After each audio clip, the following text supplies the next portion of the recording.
Hello and welcome to Watching Brief for the week commencing the 14th of August 2023.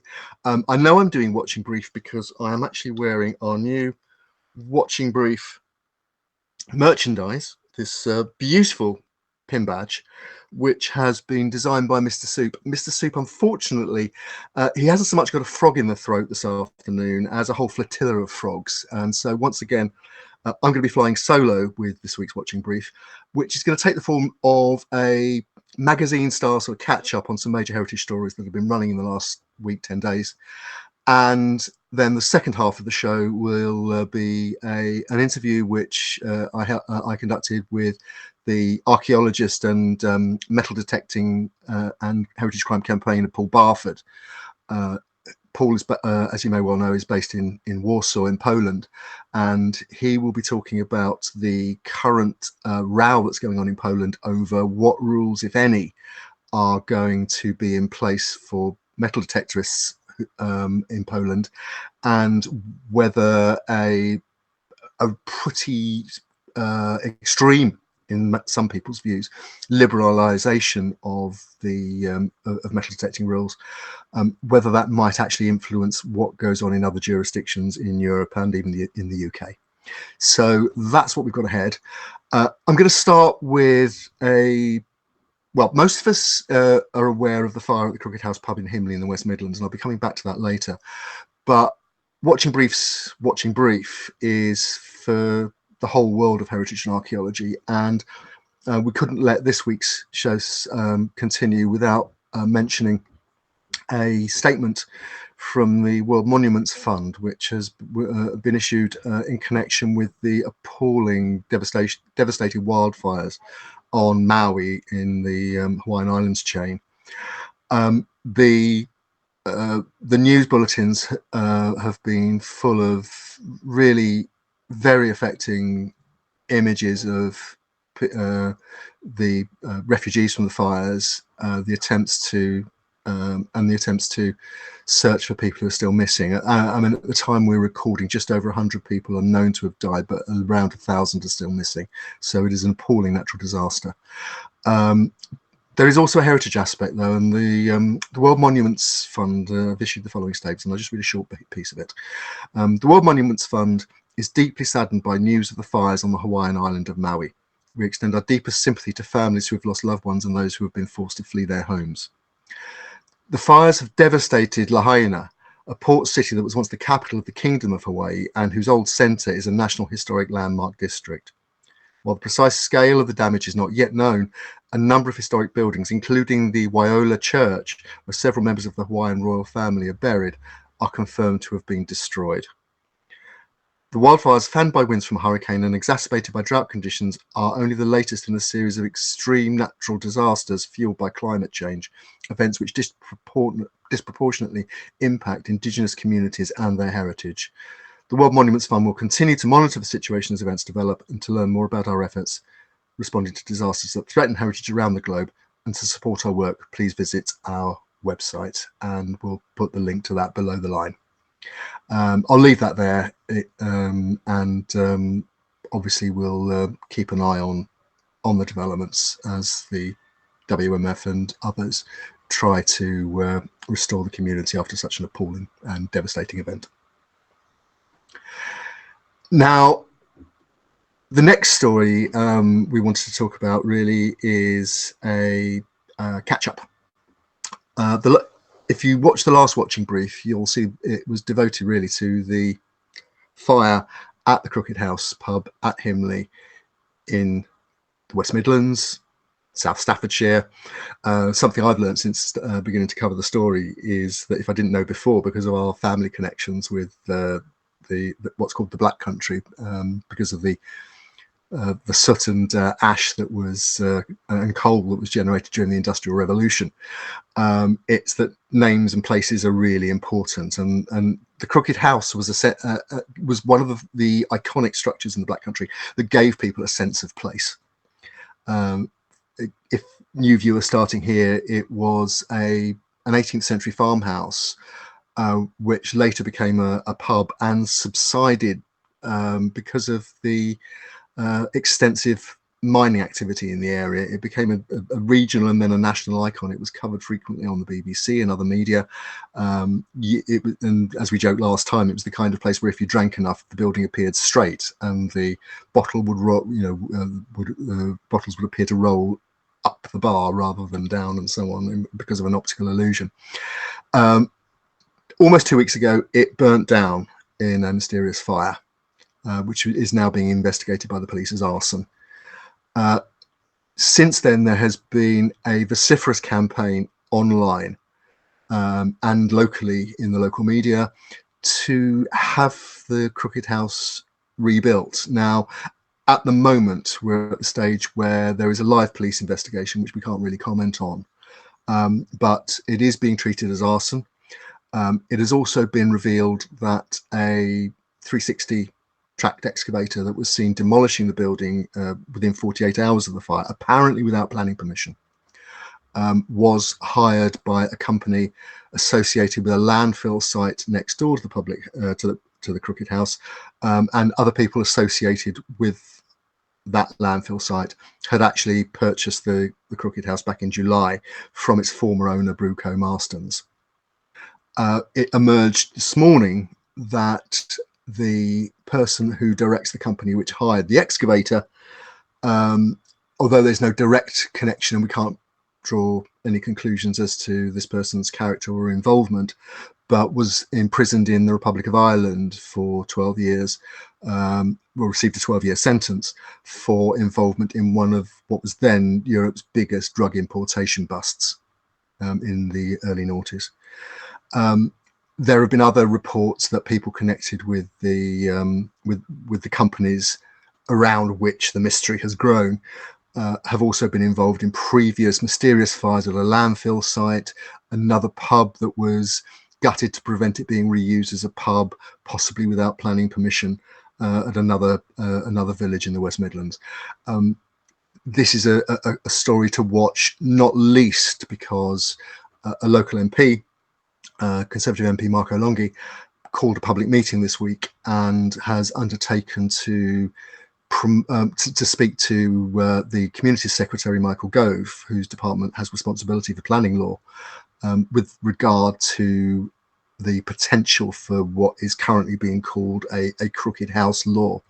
The idea is that it would strengthen protection for buildings like the Crooked House, which, although it had historical significance and certainly gave as a sense of place and an asset of local community and heritage importance, wasn't actually formally listed, and it would basically toughen up the protections that are available for those kind of for those kind of sites, and particularly for pubs, which are seen as particularly vulnerable.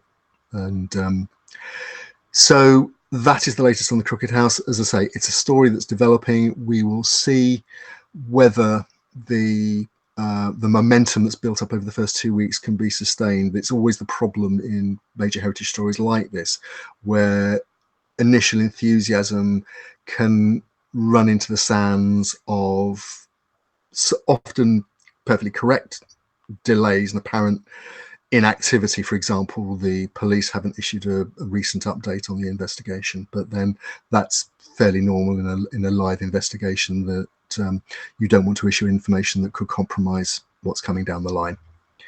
So again, with the Crooked House, we're going to be watching this space.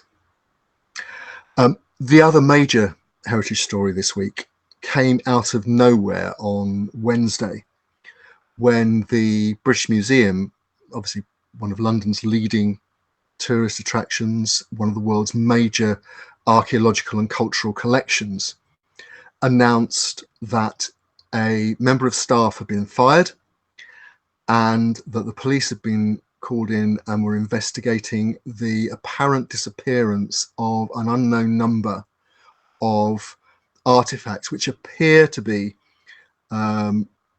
elements of jewellery, particularly intaglios and personal jewellery like finger rings, which have allegedly been disappearing and appearing on sale on eBay primarily since at least 2016. Obviously, This is hugely embarrassing for the museum. I don't need to remind you that it contains certain artifacts and collections of artifacts which are alleged to have been stolen in the first place. So the number of people on social media who've been mentioning the word karma, for example, in terms of what's happened here, or making jokes about has anybody checked the Parthenon, has anyone checked the Parthenon at Athens? It damages the museum's reputation, and it obviously also turns the museum into a laughing stock. It would appear that, at least initially, the artifacts that have disappeared came from the collection but weren't fully catalogued. Now, the British Museum stores contain several million items. Some reports have said as much as 5 million items, not all of which appear to have been fully inventoried and photographed, which meant it was possible for artifacts allegedly to be spirited away and somehow disposed of. Within a few hours of the announcement, a statement, again, which we'll link to from the British Museum, a now former senior curator from the Department of Greek and Roman Antiquities was named in connection with the alleged disappearances.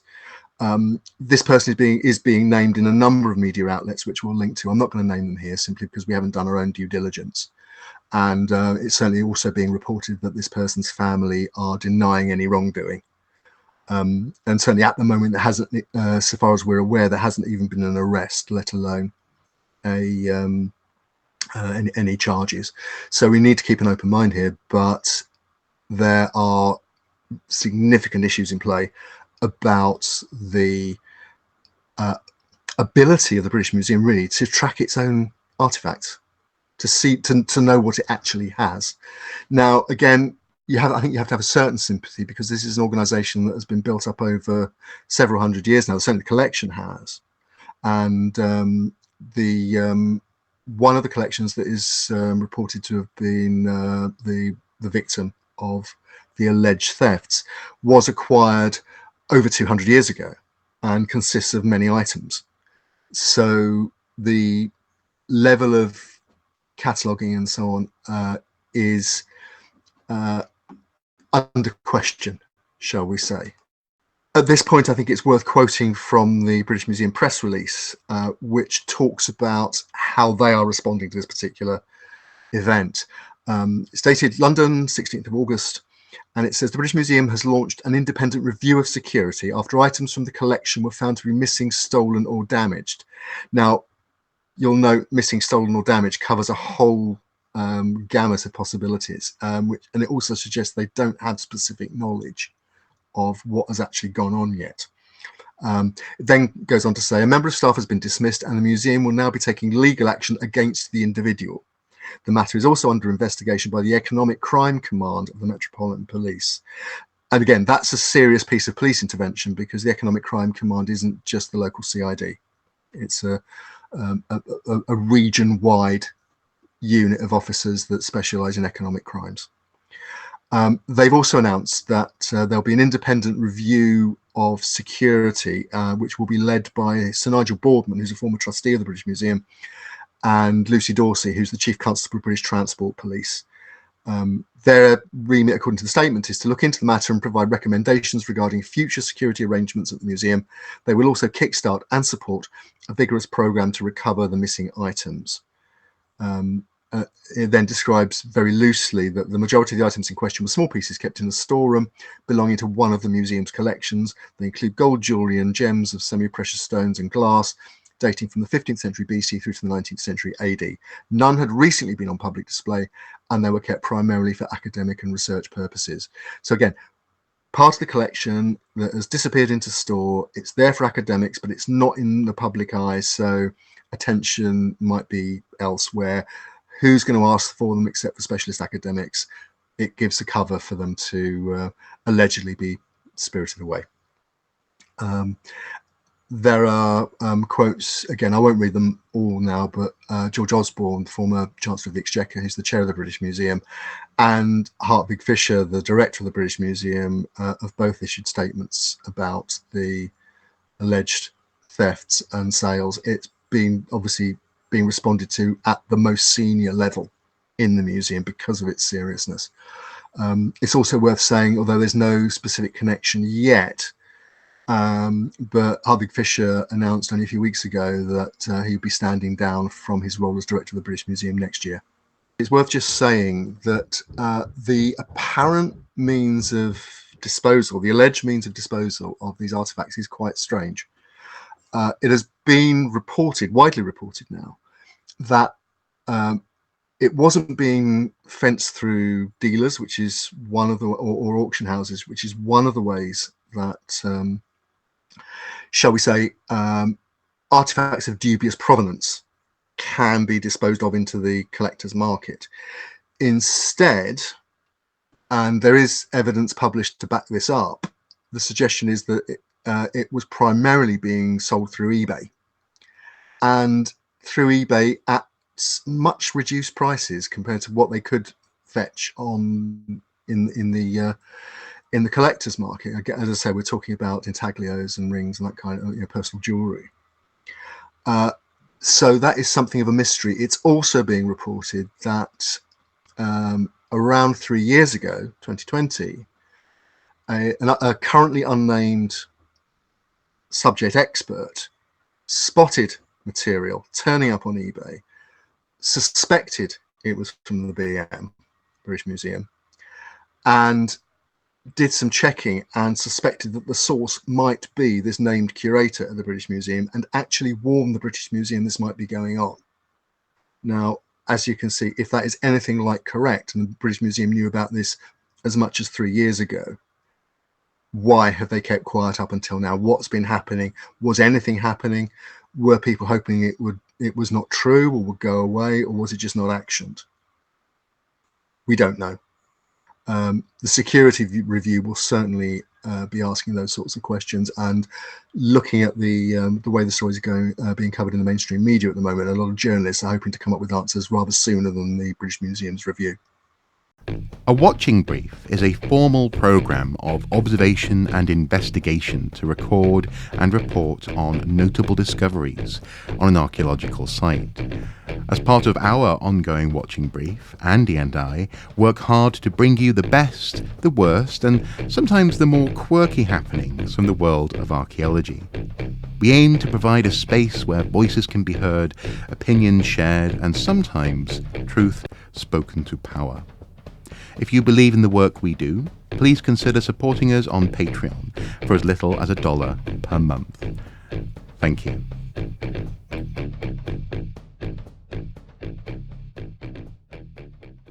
So that is the series of questions that are currently facing the British Museum, and I think there's one other conclusion we can draw, is that probably the least attractive job in heritage communications at the moment will be head of comms at the British Museum.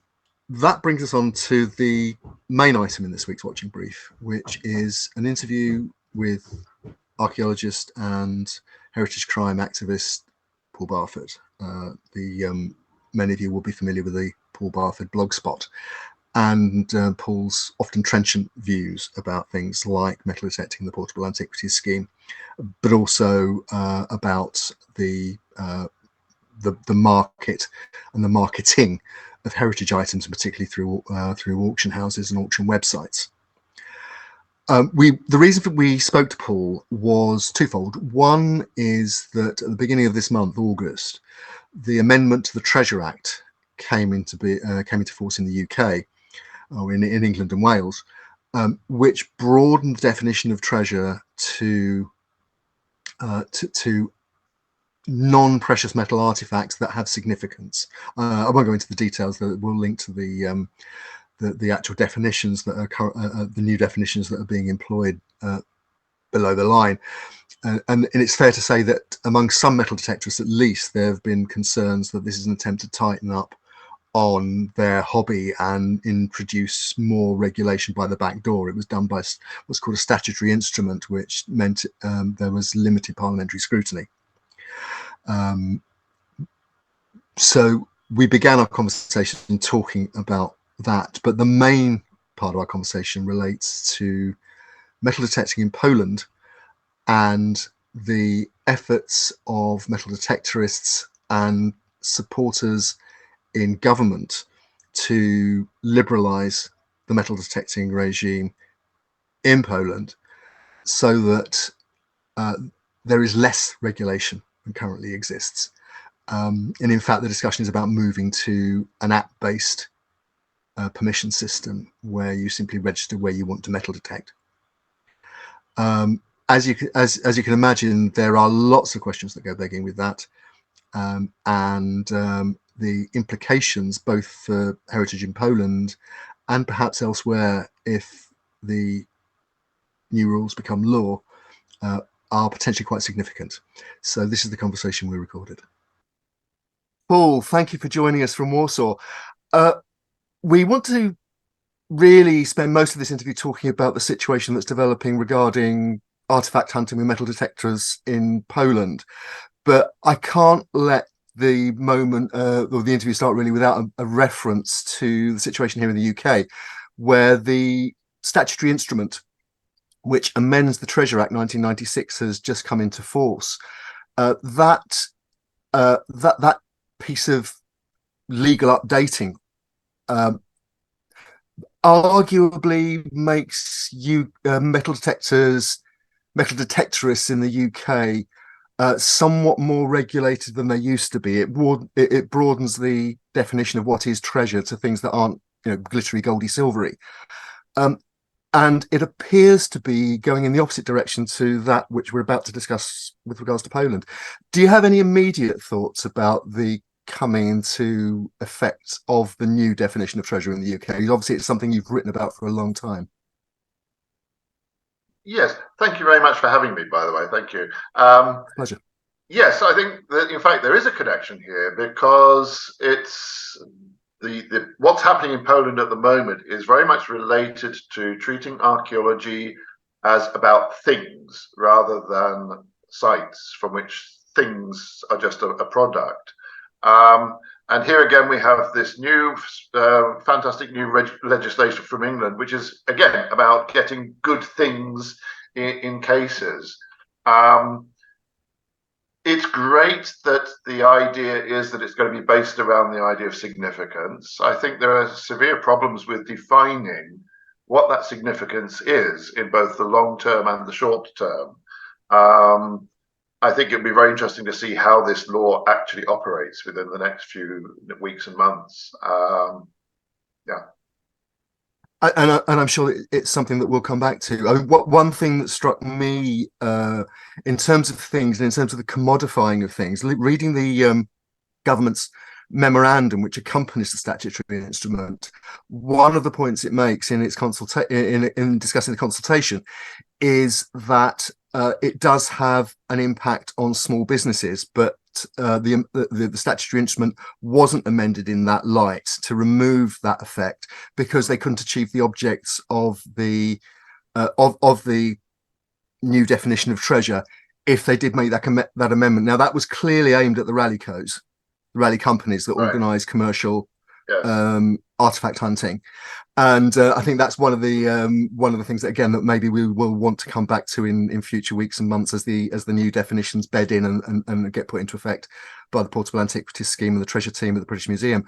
But moving on then to the situation in Poland, very, very broadly, I think I'm right in saying this takes place against the background of a right of centre populist government, somewhat similar to the one that we have in the UK. That when Britain was in the European Union, it was aligned with the same group in the European Parliament, and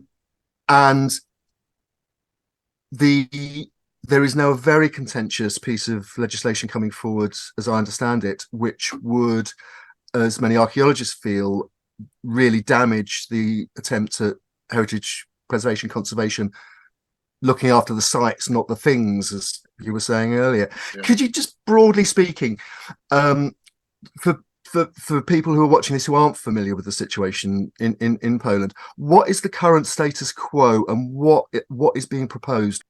Right. Well, the current legislation that exists at present, it dates from 2003, which is a modification of previous laws, which actually restricted metal detecting to a great degree. Metal detecting in Poland today is you require a permit. You say, I want to go to this particular site. Here's the landowner's permission. I want to look at this area here. We will be there from such and such a time to such and such a time. And can we do it? This is in line with all of Poland's conservation legislation. If you want to do anything to a historical site, historical monument, you have to have a permit. If you want to replace the windows, or I don't know, dig up some area which is untouched, then you have to have a permit. And it's the same idea, yes. This permit system, in fact, has been in place since the legislation of 1928. I mean, metal detectors are saying this is some kind of Bolshevik law. Of course, it's not. It was instigated at the beginning of Polish independence. And it's the way that everything works. And the metal detectors now want to make an exception to this. The problem for them is that to apply for this permit, you have to fill in a bit of paperwork. Yes, you have to actually submit some documents. You have to get the landowner's permission and show on paper that you've got it. You have to show on a map where you want to start, where you want to finish your search. And then the conservator will look at that. They will look at the documentation they have in their archives and say, well, actually, sorry, this area here is a conservation zone, or this area here, we suspect that there's something important. So we would like, and this is it, this then allows the conservator to place conditions on the way the searching is done. For example, you must use a particular method, or you can look here but not here, because here we believe it's very sensitive. Or if you go here, maybe you should have an archaeologist with you, things like that. This allows the conservation services to control what's happening to the archaeological record, the archaeological resources of the region for which they're responsible. Also, it means Yeah, so can I just interrupt for a second just to clarify one thing? And again, it's for viewers in the UK. I presume by conservators, you're talking about what I might refer to as a county archaeologist, the local government service. I'm sorry, the Provincial Conservator of Historical Monuments. The terminology in Poland is rather complicated and a little bit different from the British system, which is also another issue. So this then allows the searching to be related to, for example, regional research strategies, conservation programs, and so on. So to my mind and to the minds of many of my colleagues, this is okay. Yes, if you're going to have artifact hunters going out to do something, then there is some kind of monitoring what they're up to and so on. The problem for artifact hunters, for metal detectors, is that in Poland, all historical artifacts belong to the state, which means that it's much like it is in, for example, Denmark, I believe, that they can't go out and dig up a load of coins or metal objects and put them in their pockets and walk off with them. At the end of the search, they have to write a report for the conservator and submit the objects which they found. The conservator may say, okay, the museum doesn't want this, this, or this, you can have those. But it has to go through the conservator, yes? So that's how the system exists today. The problem is that we have an unknown number of metal detectorists in Poland. Perhaps we can come back to that in a second. The majority of whom do not apply for permits. They go out and they search and they take stuff and they don't apply for permits. They don't submit the stuff afterwards, unless it's something really exciting which they might take to a museum, because in Poland, of course, if objects belong to the state, you can't just put them on eBay, because immediately the police will be knocking at your door. So if you find some treasure, then Okay, you take it to the museum, and then you will get a financial reward. You may get a financial reward depending on certain circumstances. Yes. So the majority of artifact hunting today in Poland has been done illegally, without any kind of records made of who's going where, what they're taking, and so on. This is something which has been going on for some time, because before the law was changed in 2003, you could go out with a permit, but the conditions of getting a permit were much, much stricter than they are today. So there's been this has become much more lenient. And so artifact hunters got used to the idea of just not bothering to get any kind of permit. And of course, much of Poland is covered by forest. So if you just park your car somewhere and go off into the forest, the chances of actually being caught are fairly slim. Yeah. So most artifact hunters just go out, they dress up in camouflage, and off they go into the forest with their spades, and they just dig up stuff. Another issue is that a lot of them are primarily interested in Poland. Of course, people are very interested in history, but the history that really gets people excited, metal detectors particularly, is of the Second World War, or the conflict of the 20th century. So a lot of the sites they're looking at are trench systems, battlefields, unfortunately also bodies in the forest and this kind of thing. And they're looking for things like buttons, badges, this kind of thing, the spent bullet cases, and if they're lucky, some weapons or something like this. And they have quite large collections, which are totally illegal. So that's the situation as it is today. What they've done, they've organized themselves. So from 2018, there's been the Polish Explorers Association, it's called, that has got 3,000 members. And they've been lobbying. They've been holding various conferences, meetings with politicians, and so on, at the beginning with archaeologists. But when the archaeologists started pointing out, well, what you're proposing is damaging the sites, they stopped talking to the archaeologists, and in fact, then started attacking the archaeological community. So this has been going on for some years as well. So they've been publishing on, for example, YouTube videos about the dark side of Polish archaeology, and trying to pick out various faults in the way we and the conservation services are working. And it's got very acrimonious. Many of the ideas they've had about how to reform the legislation have been completely crazy. So unfortunately, archaeologists have tended to ignore this to some extent. And then suddenly in June this year, it suddenly turns out that a proposed novelization of the existing legislation is going to go through Polish Parliament, through the lower house. And when we got hold of it, we discovered, to our horror, that it's as one might imagine. There's no permits. The idea is that you go along to a place you want to search. You then take out your phone and you announce that you want to search this site. Yeah. And the conservator is supposed to sit there and say, okay, right, okay, I know you're there. And the idea is that this so-called register of searchers will be used to announce that I'm going there.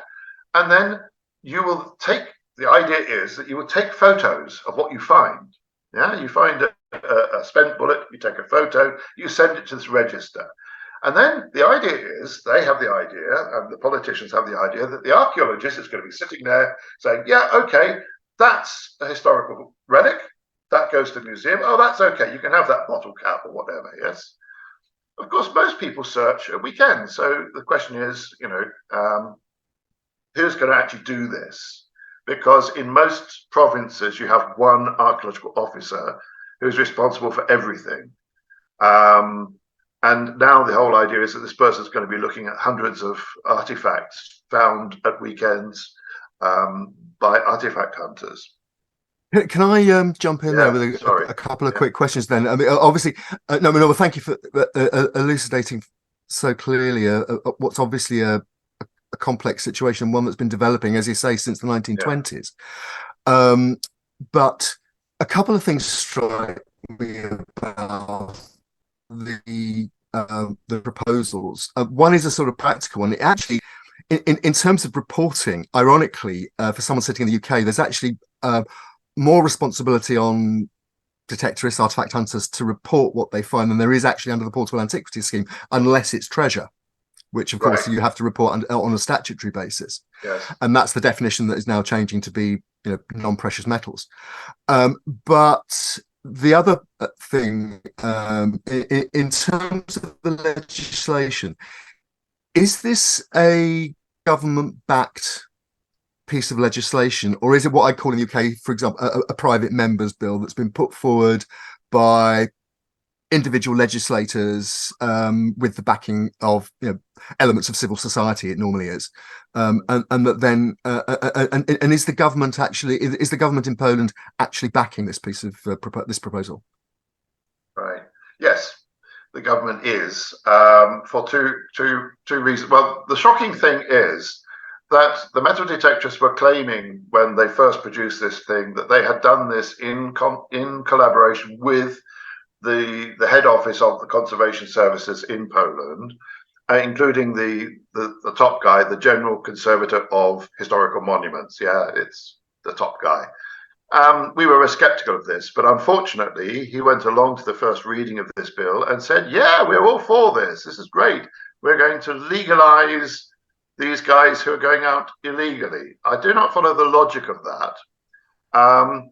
That was very disappointing, and it's very difficult to understand why, except he belongs to the ruling party, and the ruling party was told that there are 100,000 metal detectorists in Poland.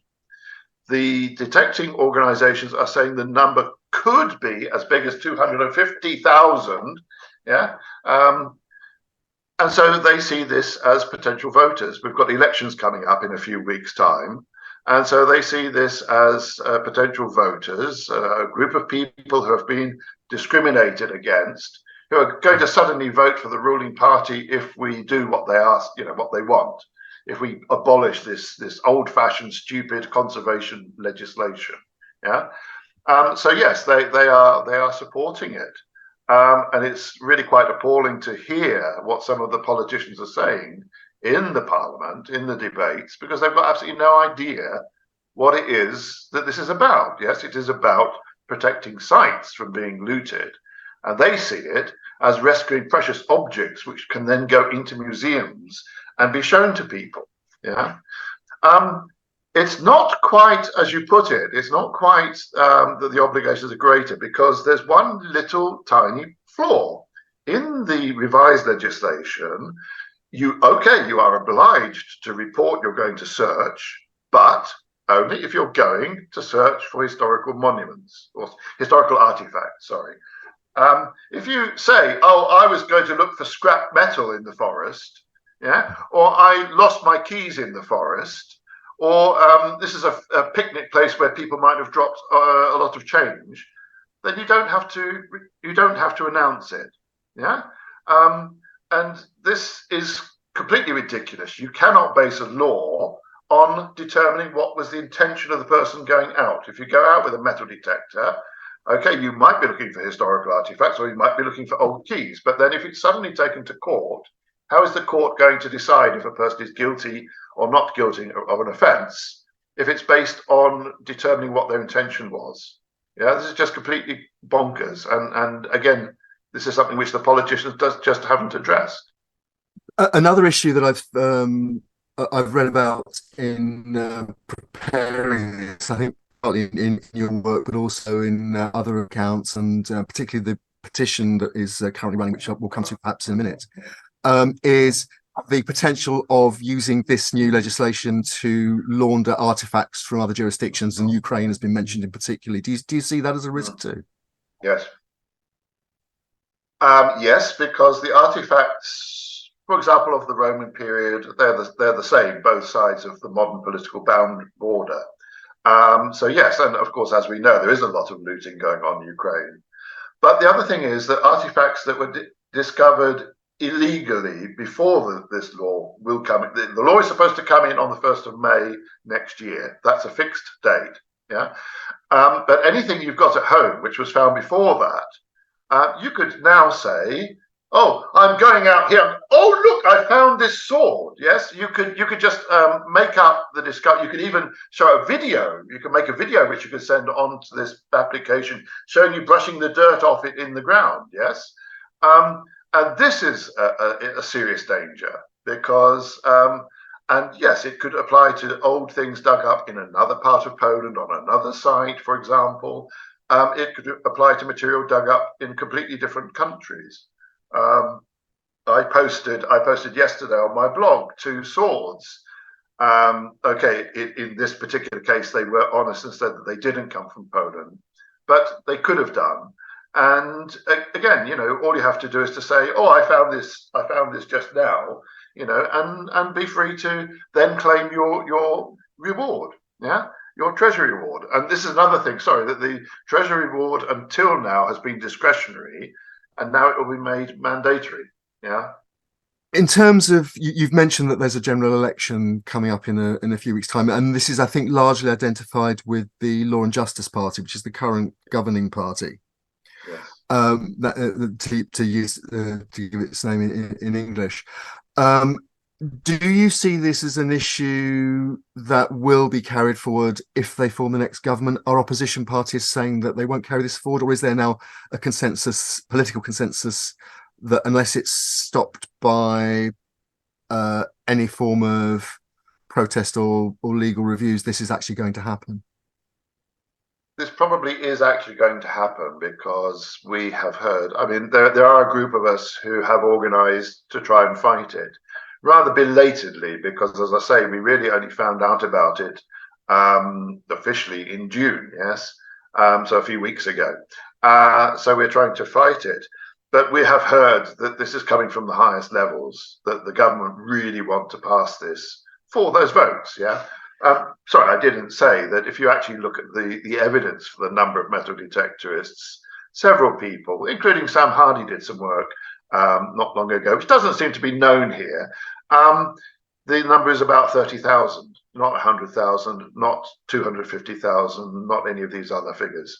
And if you look on their forums, you will see very clearly that all of these people, the majority of them, belong to those right-wing nationalist parties. So they're already voters of the governing coalition. So it's not going to gain them, in fact, any votes, but it is going to totally ruin the actual system, because, as I say, it just takes away this one type of activity by a historical monument away from the rest, and just breaks down the system. Yes, it's quite ridiculous that everything is protected. You need a permit for everything, except if you want to go out with a metal detector and a spade and dig up stuff, which seems to be totally illogical. And it's really disgusting that the government is just using this as a some kind of political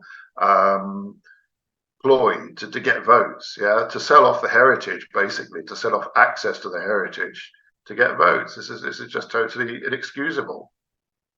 Now, you mentioned the work of yourself and your to try and a question asked about this, albeit as in the last few weeks.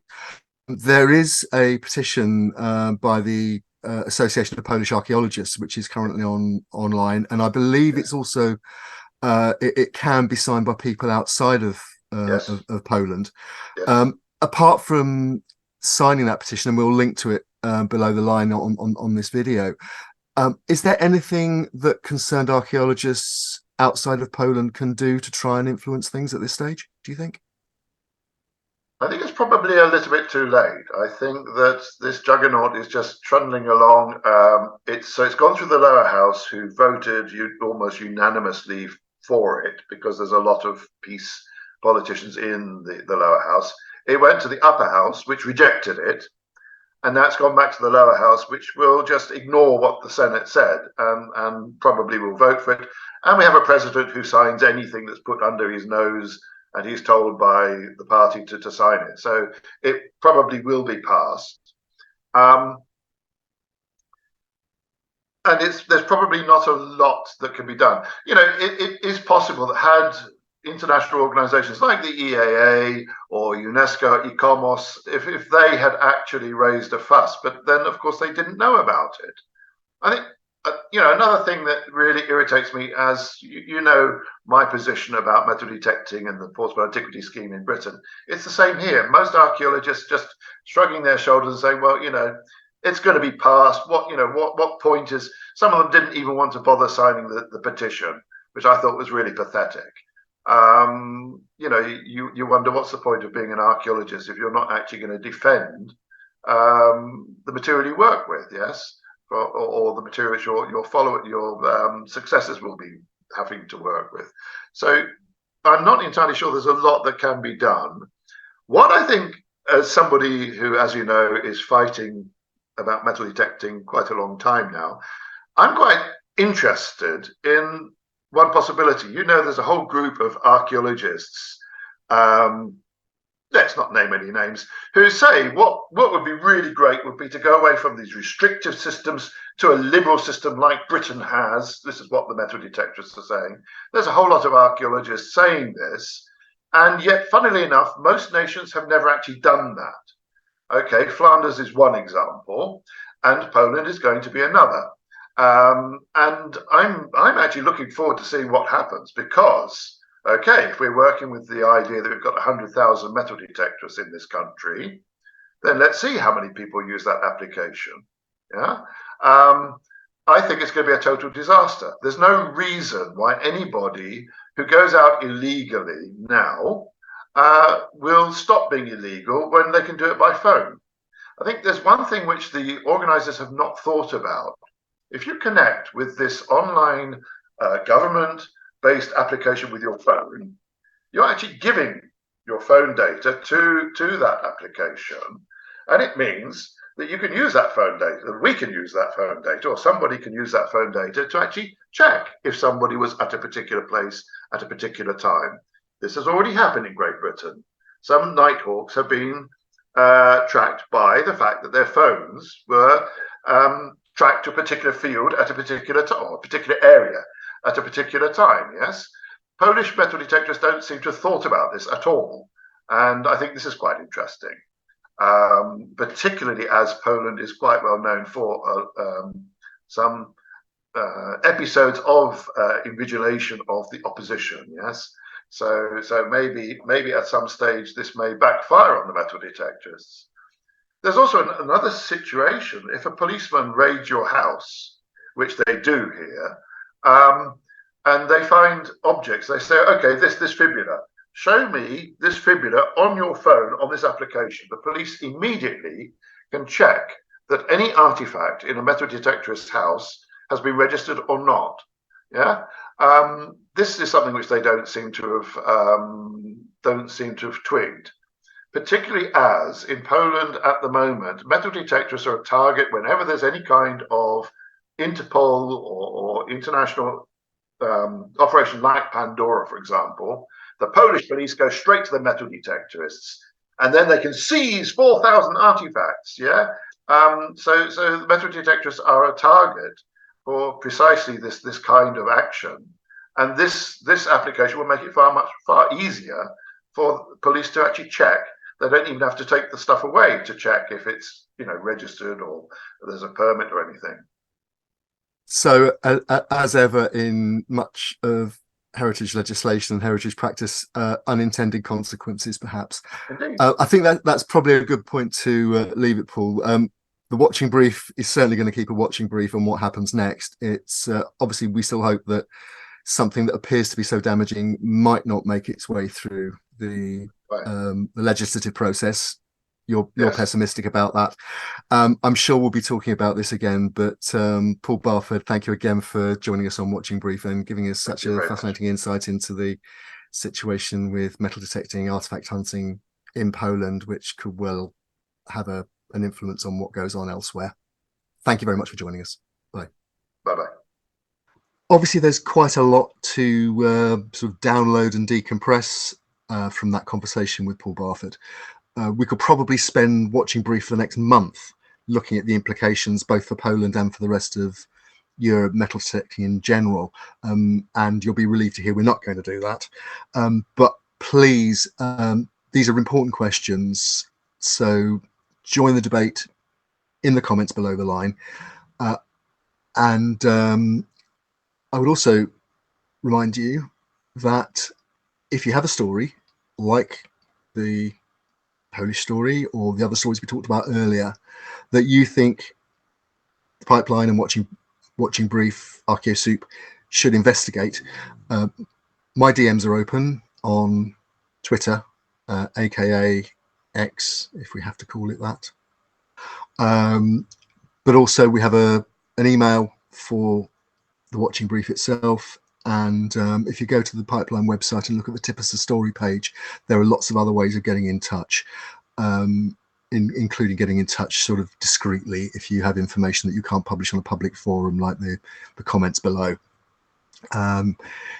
So that's it then for Watching Brief for this week. I'll just remind you that we have our wonderful new Watching Brief merchandise. If you want one of these, and there are 3 other badges as well that are available. I won't spoil now. Just go to the Etsy store for Archaeo Soup and you'll see these available either individually or as a set at a very reasonable cost. And I should also, of course, mention that we have our Watching Brief Patreon. But I wanted to give you a sneak preview of another badge and initiative that we're going to be selling, and it is this